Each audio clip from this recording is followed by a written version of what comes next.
Today, we're going to talk about 4 proven steps to bring your portfolio to $1 million in the best way possible.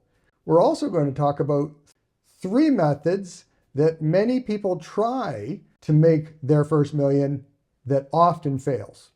And stick around to the end of the video because we're going to be talking about not just the 4 steps to get you to that goal, but the most efficient way to do so.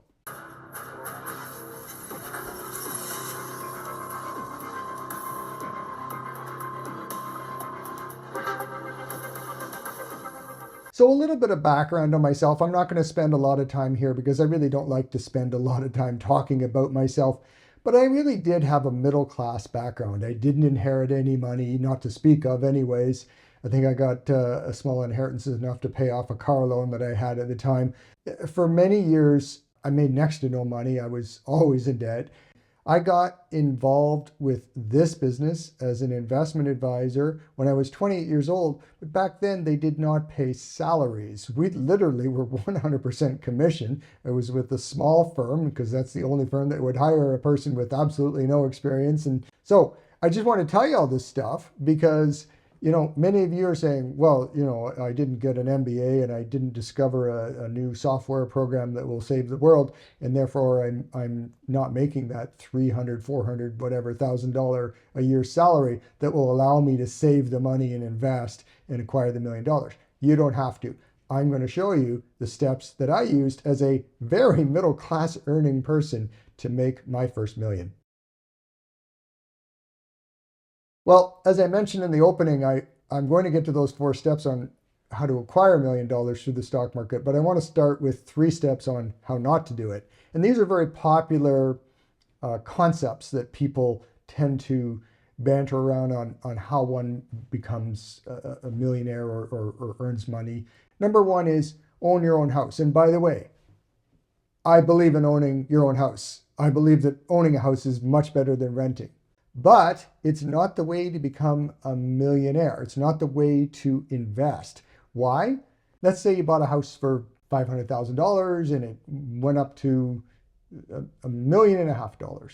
Well, in order to extract that $1 million out of your house, you're going to have to move somewhere far, far away or take a drastic step down in living to buy another $500,000 house when all houses around where you live right now are trading right around 1.5 million. So owning your own house is not necessarily a way to build your wealth. It's a great way of stepping around paying someone else for somewhere you to live. Step number 2 on how not to make $1 million is related to step 1, which is to buy investment real estate. Now, boy, I know I'm going to get some flack on this one. People are going to go, oh yeah, you can buy investment real estate and it's going to go up and blah, blah, blah. Well, let me just give you some shots of reality because I actually have invested in real estate and I know lots and lots and lots of people who have. And real estate, yes, does go up. And yes, to start off, you can rent your real estate out to tenants and that provides income. But let's keep in mind something. We can buy stocks that pay high dividends. I mean, you can buy banks and REITs and utilities, stuff like that pay 5% dividends, just roughly what a rental property would pay you. And you don't have the hassles of a tenant. So I'm actually, I'm going to give you a quick example covering number 2 a little bit more. In my neighborhood, I bought a house, a personal residence. This was not a residential property that we were renting out or anything. It was just where we live. And that, again, we're pretending this is not a residential property that we're living in. This is an investment property. And we bought it in 1994 and it was worth around 225 at the time. And it's now worth, $1.5 million, something like that, give or take. I see houses in the neighborhood. It's very middle class, neighborhood.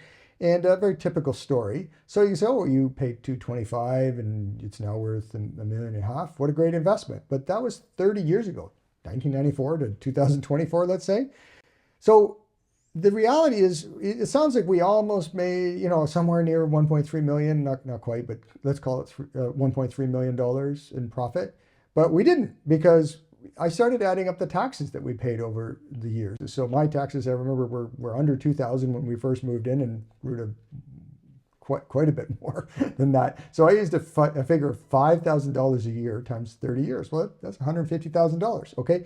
Then on top of that, we replaced the roof twice. We've had furnace go. We've had hot water heater go. We've had repairs ongoing, painting, all these different things. I added it all up. That would be at least another $150,000 all in when you take in the 2 roof repairs or replacements.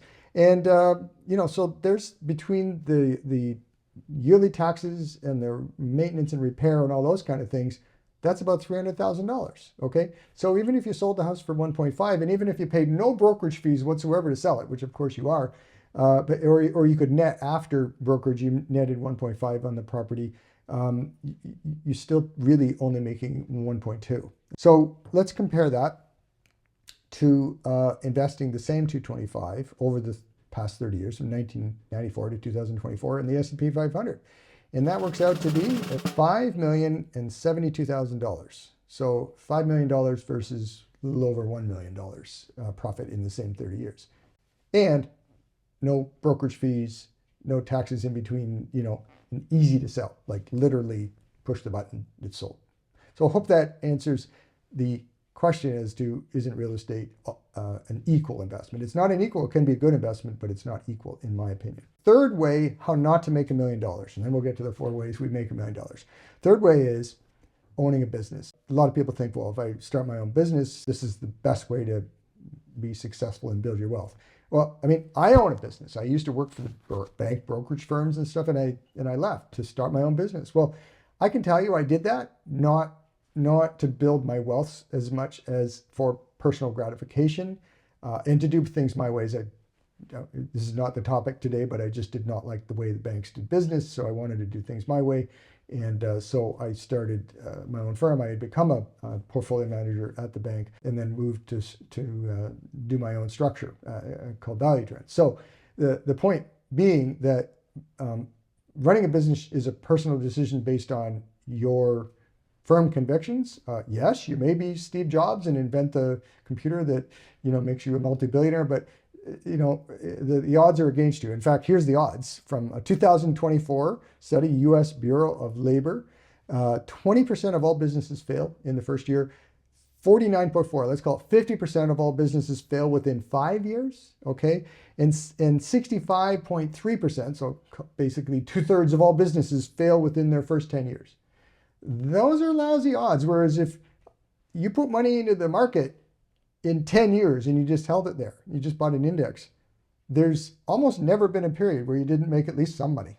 So the odds are always better on the market than business. Now, again, it's like owning your house. You do it for your own personal reasons, but I'm talking about the strict goal of only doing something to build wealth. And so the stock market, I believe, just can't be beat. So those are the 3 ways we shouldn't try to build wealth. Now we're going to get into the 4 ways we can make $1 million portfolio. Okay, step number 1, and this particular step is very much geared towards early investors. So any young people watching this video, please pay heed. Invest early and regularly. You have to form a habit. My little story here is that when I was around 20 years old, my dad took me to a bank and he got me to open up an RSP mutual fund, because they were just started, by the way. Mutual funds were very early in their invention, I guess you could say, back then. I am that old. And he suggested I do $20 a month. So that's what I did. I was very young and I was painting houses during the summer and all that stuff. And I did my $20 a month, and even through school, and I went to post-secondary school, but even then I was always I had this habit. Now, what's $20 a month do? Not much, honestly. It doesn't do a lot. But what it does do is it formed a habit up here. And later on, as I began to make more money, I was doing, $100 a month, then 200, then 300, then 500, then 1,000, and, worked my way up to always maximizing my RSP. That's how I started. My first $1 million was in an RSP, and I just worked my way up to every single year maximizing it. And by the time I was just before 50, well, let's call it 50 years old, I had $1 million in my RSP. Now, The math is if you averaged 1850 a month over 20 years and made 8% return, then you would be at $1 million in the 20 years. Well, the fact is the stock market makes more than 8% over the long run, and over that 20 years, it was averaging closer to 10% by just investing in that type of process. That's how my portfolio grew. Now, we're going to talk about increasing those returns in a minute, but even if we use those numbers, 8%, 20 years, you can still do it. If you can average somewhere near 1,800, that might be being like me, where I only did $100 and $200 and $300 per month at first, but eventually started doing into the 2,000 and 2,400, etc. when my career took off. So most people are light in income in the first years of their career, but as their career grows, they start making more money and their debt is lower. So that's how you end up doing it. So the point I'm making in this first step is establish the habit. And I do recommend you read David Chilton's book, The Wealthy Barber, and he will talk about that. Step number 2 is buy market ETFs. And I've already mentioned that. You know me, I'm not a buy and hold guy. I'm a technical analyst, and this whole video series is all about trading and moving in and out of markets and stuff at the right time. But honestly, when you're starting out and you don't have a lot of money and you're just doing a monthly plan, what you should do is buy index ETFs. Just pick your favorite. There's US index ETFs, the good ones, the S&P 500, the Dow Jones Industrial Average. You can buy the MSCI World Index, the TSX in Canada. Do a mixture if you want. But the point is just do basic index. Don't get involved with the stupid stuff. Like we'll talk about what stupid stuff means in a minute. You're just going to do index ETFs, and you do your $500 a month or whatever it is into that plan every month, and just buy and hold. And it's funny coming out of my lips, buy and hold. In the meantime, you're educating yourself. Okay, I do recommend the Chilton book. You can also read Stock Investing for Dummies. And when you get to it, you can read my book Sideways, and I'll talk about that in a minute. But you just educate yourself and just keep with the habit. Step number 3. So let's say that you've been investing in these market ETFs. If you've done it even for maybe 5 years, you probably have accumulated very close to $50,000. And around the $50,000 mark, I recommend that you start understanding the basic concepts of trend following. So this is now when we're going to move away a little bit from that always buy and hold strategy. And I'll show you in a minute. But I will refer you, link below, on my Technical Analysis Basics, how to read a stock chart. So please watch that video, because you need to understand this concept of understanding the basics of trend following, because you want to stay with the trend when it's going up. But really, even at $50,000, you don't want to see a 25 or 50% meltdown if the market decides to move into a massive bear market. So it's nice to have a strategy, and I will provide that strategy in my that video I just mentioned. Here is a S&P 500 going back to the year 2020. And it really, just to illustrate the concept here, the blue line is the 40-week or 200-day moving average, and this is the price chart of the S&P. And you can see that it was making, higher highs and higher lows. And at some point in 2022, it made a high, and then it broke down, and it moved below the moving average, and it made a lower high right here. So we can zoom in, you can see what happened. So that was a point where you could move out of the market and start moving back into the market when it broke back above the moving average and took out its high. And that's exactly what Value Trend did, by the way. And we did this on a regular basis. Now we move back into a bull market, higher highs, higher lows, generally speaking, staying above the 200-day moving average. I'm going to talk about all this in my Technical Analysis Basics Understanding Stock Charts video. I do recommend you watch that. But this is the concept, is when you have a bit more money, you're still owning that index ETF, let's say the S&P 500 ETF, but you're following a trend following system, so that you don't try to get too nitty gritty with your quote unquote timing, but you do try to stay with the major trends and avoid the major drawdowns. And this is one way you can do it. Okay, the fourth step is when you hit around $100,000, and it was right around that point for myself, that you start moving out of the index stocks, like just the broad market index stocks, and you move into sector ETFs, sector index ETFs, and you also start moving into individual stocks, but quality stocks only. And remember, I mentioned you don't get involved with the silly stuff.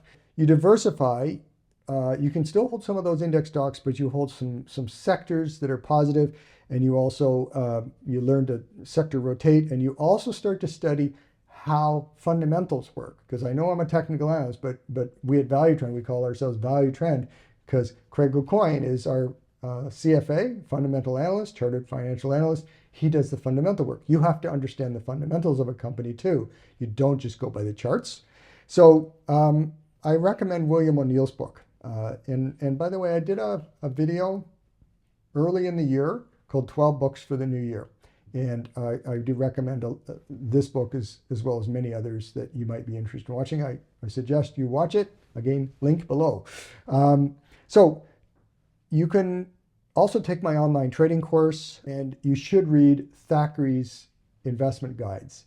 And Thackeray is a seasonal guy, and I talk a lot about seasonals, and he'll give you page by page on what sectors you should be looking at in any given month. And they don't always work, but it's a good guideline to get you thinking in terms of always trying to find alpha. So the step 4 is all about trying to get alpha. So in other words, not just accepting the market rate of return, but trying to outperform it. Do I outperform it? Yes. People sometimes say, does this guy know what he's talking about? Well, we post our results. So go take a look. It's on the Value Trend website. But the other thing that I can tell you is that I want you to stay away from thematic stuff. I mean, everybody these days, as I record this, is talking about Bitcoin. Bitcoin's okay, but you don't put your whole portfolio. Like, some people are kind of funny about that, but I think they're usually younger people. They think it's the quick way of getting rich. You can add things like Bitcoin and gold and oil and, you know, whatever your favorite thing is at the moment that seems to be in vogue. That's okay, but you have to still apply the rules of technical analysis and not thematic rules, and you have to apply fundamental rules. So can you give a fundamental reason why this will go up? Can you give a technical reason why it is making higher highs and higher lows or breaking out or any of those kind of things? Not just because you think it's cool. So final thing, I did mention that one of the things we need to do is to stick with our system. So I often say a system will save you from yourself. That's why I've written all the books and conducted my online trading course, because it gives you a system. And I don't care if you take my course or you read somebody else's book, like Stan Weinstein's book is a great book.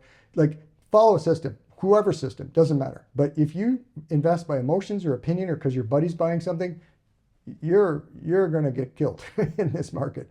You've got to be very quantitative. So I'm going to give you a case in point. This is a chart of the S&P 500, and it's illustrating the 2 big drawdowns. So this chart, as you'll see, starts in 1999 and goes to 2010. During that period, the market peaked, the tech bubble of 2000, at around 1550.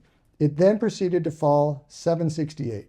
So even those of us who are maybe a bit weak on math can see that that's about a 50% drawdown, okay? If you bought here or you held here and you held the index, the S&P 500, you lost half your money. Now, it wasn't permanently evaporated. And so by 2003, it had bottomed, and then it did crawl out of that hole and get right back up to around 1500 again by 2007. So remember, you started in 99 and now it's 2007. So 8 years later, you have exactly the same amount of money.